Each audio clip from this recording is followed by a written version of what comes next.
Welcome back to the Marvel Movie Minute, a daily podcast in which we explore the films of the Marvel Cinematic Universe 1 minute at a time. In this, our 5th season, we are looking at Joe Johnston's 2011 film Captain America, The First Avenger.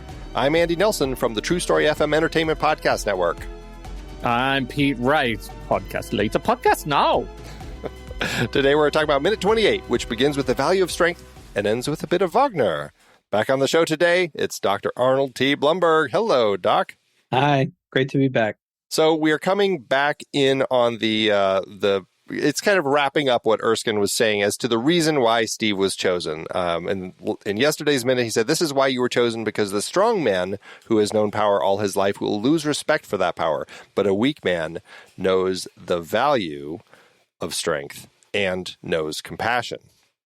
What do you think of this as far as like his reasons for choosing Steve?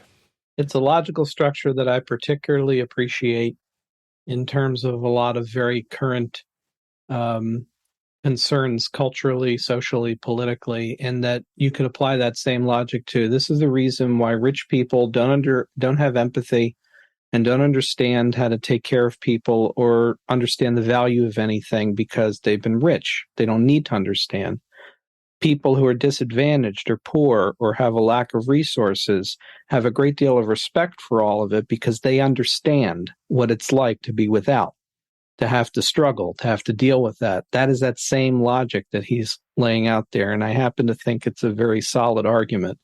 And I like the fact that underpinning all of this cliche and, comic book stuff and accents and everything is, I think, a very nice, it's not rocket science. It's not, you can come up with this, but it's just a beautiful little idea that I think really underscores why this character is a hero and why we should care about him. And I think it's beautifully done.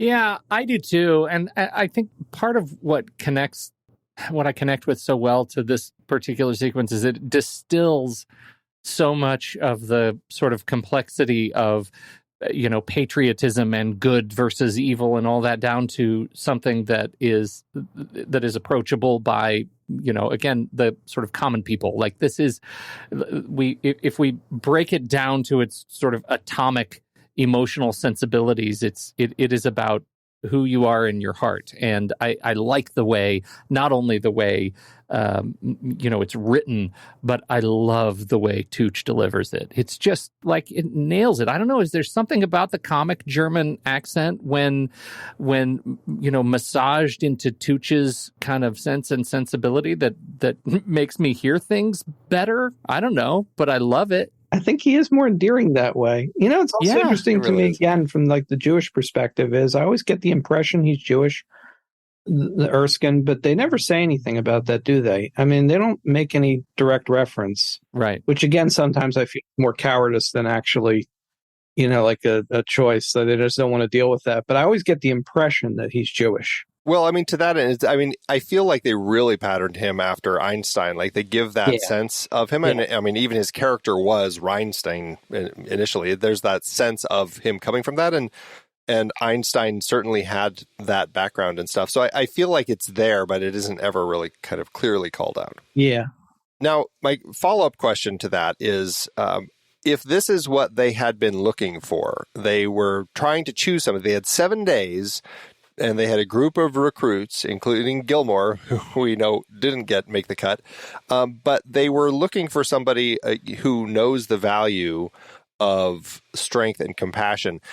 Based on what we saw them doing, do you feel like that the actual kind of drills that they had them running through were the right sorts of things to get them to this decision? Because this is certainly something we talked about when we showed it, because it just looked like boot camp. Yeah, absolutely. I think a lot of that though is by the way, I don't get to see what we're talking, but Tommy Lee Jones was another great choice. But so good, yeah. But I think it's the problem here is that you've got a little conflict in that this is also a military operation. So they're trapped in certain ways of thinking. I don't think it's necessarily like those were the ways to find the person. I think the problem is that Erskine, and I think it's done well the way they show it too. Erskine's kind of looking out for the person. Like he finds him when he he's doing the trick thing of signing up again, right? And he realizes this is the guy, the one who's so into it. And the thing is, no testing or no process they were doing was going to find that person. And I think Erskine knew that because they're doing it military style. Well, obviously, we need a big soldier guy. And it's like, no, the magic elixir will make that part. We need the guy inside.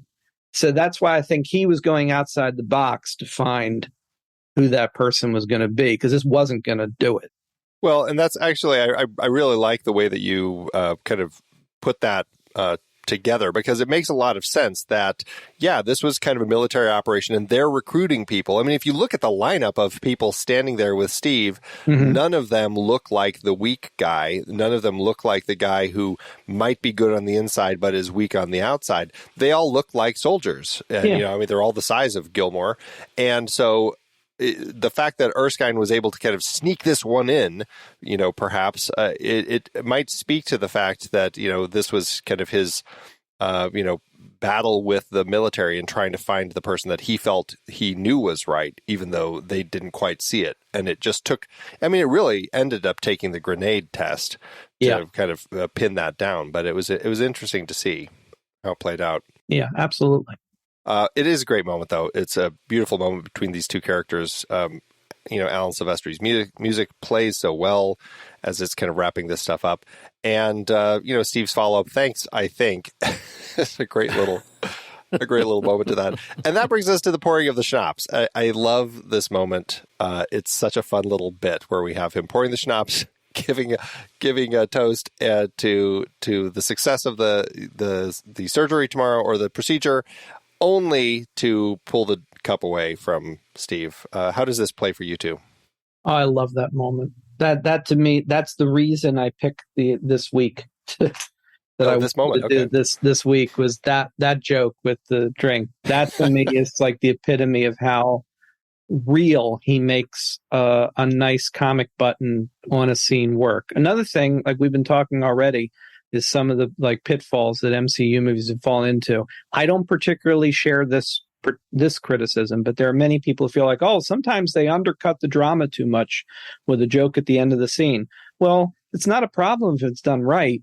And this is a beautiful moment because it's so human and so real, and it's so warm the way he's talking to him. Again, there's almost father-son, mentor-student kind of thing. And I just feel like that moment is why I love Stanley Tucci as this character.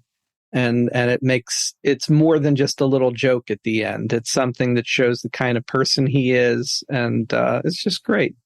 There's another movie out there where we follow Tucci's Erskine as a recovering alcoholic about 10 years later. Just uses excuses to drink with soldiers as a way to fuel his own alcoholism. Hey, with the multiverse now, maybe we can bring back another Erskine at some point. If you can dream it, it can happen. Yes. That's right, Arnold. He would always be talking about Augsburg and trying to get people to drink schnapps with him. Yeah, that's right. That's right. Have you had my schnapps? Have you had my schnapps? That's very Oprah. You're starting to feel like you're a little, and you get a bottle of schnapps, and you get a bottle of schnapps. You get my schnapps, and you get my. No, wait, I get my schnapps too. He's so good. We do have some soldiers passing by the window again. Yeah, this is one of these things that you keep noticing. There are two soldiers that pass by one window, one at 35 seconds and one at 39 seconds. And then we cut, and it could be the soldier. This might be the first time we actually have a soldier that may have actually made it to the second window, because we do see one at second 40, which is a different shot. That could be the soldier from 35. Hard to say, but I'd like to think that we did have one soldier finally make it past a second window. One of two. There's one that has been completely, he's laser grid. He's gone. But the others, we did have one for maybe the first one in the film. Is that what's outside? Are you saying that we have the Resident Evil laser grid outside the window? It's cube. That is it's cube cap. And so you never know. It could be toxic gas, could be poison. We're all going to die down here. Yeah. We're all going to die down here. Oh, all right. So we have this fantastically funny moment with Erskine drinking all the schnapps, love it to pieces. And then we come back to Schmidt's office lab over at the Hydra headquarters up in the Alps, and we're listening to some Wagner here. Isn't that on the nose? Well, yeah, and it would have been even more on the nose if they had kept that line in the script about how much he loves Wagner. But yeah, it's a very big moment of the song here. So we get a little dose of opera. We'll talk about that more in tomorrow's minute. But we're back in the lab, and we see Zola walking in. A little bit of motivation with his walk. What do you think of this set, Arnold? Do you like this space? Oh yeah, I like that. It's very classic Bond villain kind of looking set. I like the big window. That's right. We haven't gotten to it yet, have we? So, I mean, like the window provides some good lighting opportunities, but I guess we'll get to that next time too. Yeah. Well, we have seen the window last time we were here. Yeah, last time. Okay. Yeah. But yeah, I mean, I like it. It also looks very much, now that I think of it, it looks very much like the kind of laboratory you would have seen in like an old Max Fleischer Superman cartoon. Mm-hmm. And so again, it is very appropriate and feels right for the time. And again, not just World War II, but like Republic serial era kind of villainy and the kind of technology we're seeing there. And of course, obviously things are going to change because he's using the Tesseract to like push beyond it, the real sci-fi kind of stuff. But the technology, the look of it, it just, it really looks right for that kind of thing. So yeah, I like that. Does it? I know they were kind of going for something that was, set in the 40s, but had kind of that alternate futuristic look to it. Do you buy, as you're looking at this, though, that it feels like this all could actually have been 1943? Maybe not entirely, but I don't think I ever really think too much about that because, again, there's a limit to how much of any of that would actually bother me in the sense that this is still comics, I mean, it's like it's still its own sort of fanciful version of our world. And of course, by the time you get to Cap, and then you start to get beyond it, it's very clear. I mean, it should be clear already by the time the guy with the iron suit showed up, but clearly we're not in our world, right? We're not in our timeline. This isn't our World War II. This is some other weird version of World War II where a guy figured out a way to make laser weapons and stuff like so. I mean, up to a point, I appreciate the fact that it is grounded in something that feels like a version of reality. But then when it needs to depart from that, there's no problem. And it doesn't need to feel like it really 100% fits because it's never going to. I mean, you get scenes in this like where they're out on the street, or like he's chasing the guy and the cars and everything. Everything looks the way it should. But it also, to me, looks very much like a movie that was shot in the 2000s. I'm not going to be, convinced of otherwise. But it's a beautiful version of that reality, and it works for me. Pete, any thoughts on this location before we close up shop for today's minute? Well, I'm already a bull on the location. I think it's fantastic. And I think you recall, I still, in my head, it still exists. And it was abandoned like Aunt Beru and Uncle Owen's place in Tunisia. It's still there. We could find it. So if we went to the Alps, you think we could find this? And it's just kind of like an abandoned set. I mean, you have to look real hard. There's also the runway that goes straight through the mountains. We'll get to that later. It's all there. All there. One hell of a runway. Mm-hmm. We do have a soldier very briefly outside the door. It looks like they're shutting the door for Zola. So it's a very small role for an extra. I like to think that they just were finding ways to squeeze these people in when they could. I'm going to be in a Marvel movie, Mom. Exactly. Look at me. That was me. All 2 seconds of me through the door. I was a Nazi. I was a Nazi. I do love the record player. Did either of you have this sort of, I've never had this sort of record player, but the kind that had that kind of, that cool head on it with the needle that just kind of comes down. It looks like it looks so violent compared to like the record players I had. Never had one of those. I never had such a record player. You never had a violent record player? I never had a violent record player. Never had such a violent record player. So violent. That needle is like it's going to like play the record and then it's going to go straight to an injection. Like it is a substantial substantial piece of kit. I wait to place the record. I place the record right now. I was wondering if this is the sort of needle that would give you would activate your needle phobia, Pete. Because well, not yet, Andy. Thanks. Well, now we can't watch the movie anymore. Fantastic. We're doing great. Avert your eyes. Avert your eyes. So grateful to be here with you.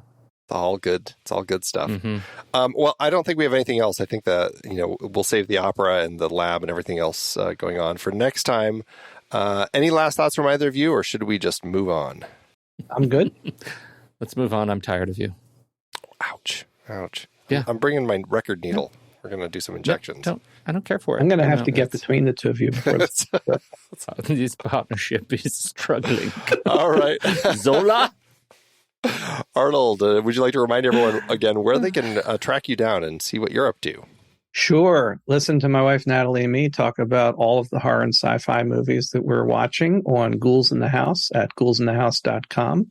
And you can check out my publishing company, which publishes pop culture nonfiction on all the kinds of things you love at atbpublishing.com. Are you still doing the comic? Pickles and Bean? Yes, I am. Yeah, I'm still doing it. That's right. I actually forgot. I'm also doing a strangely pleasant little side project that doesn't fit with any of the other things I've ever done except my history comics called Pickles and Bean, which you can see about twice a week at picklesandbean.com. Excellent. Yeah. Awesome. I love your little, your headshot that you have where it's got your little bird sitting on your shoulder. Oh, thank you. That's fantastic. So, all right, Pete, I'm bringing my needle. The silent treatment doesn't work on podcasts, but just so listeners know, that's what you should get out of this moment. Silent treatment begins now. Until next time, true believers.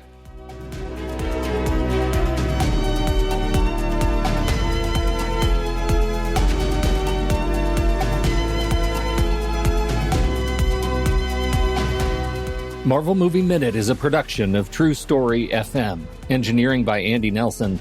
This season's music is Spread the News by Anthony Vega, and this season's show art is by Winston Yabo. Find the show at truestory.fm, and if your podcast app allows ratings and reviews, consider doing that for this show.